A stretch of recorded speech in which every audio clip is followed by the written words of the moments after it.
আজ শুভ অক্ষয় তৃতীয়া। সবাইকে অক্ষয় তৃতীয়ার অনেক শুভেচ্ছা জানিয়ে আমি আমার মিনি ব্লগটা স্টার্ট করছি। প্রতি বছরের মতো এবছরও কিন্তু আমাদের অক্ষয় তৃতীয়ার দিনটা মিস যায়। বিকেলের মেঘকে উপেক্ষা করেই কিন্তু আমরা তিনজনেই বেরিয়ে পড়েছিলাম হালখাতা করতে। হালখাতা করে যখন বেরোচ্ছি তখন হঠাৎ করে আমার বর্মশাই আমাকে জিজ্ঞাসা করলো, এই অক্ষয় তৃতীয়ার দিনটাতে কেন এত শুভ বলে মানা হয়।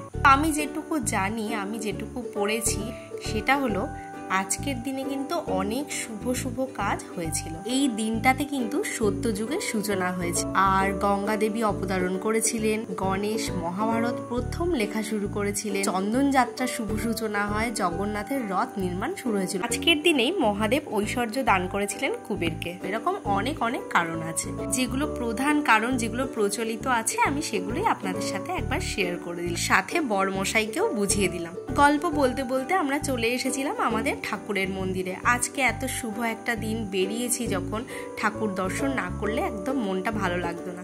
তাই জন্য ঠাকুর দর্শন করে আমরা ওখান থেকে একটু প্রসাদ নিয়ে চলে এলাম স্মার্ট পয়েন্টে। টুকিটাকি কিছু খাওয়ার জিনিস কেনার ছিল, সেগুলো কিনে নিলাম ওখান থেকে। রাজ্য দেখুন খুব এনজয় করছিল ওখানে। নতুন জামা পরে বেরোলে না আজকাল দেখছি খুব খুশি হয়ে যাচ্ছে।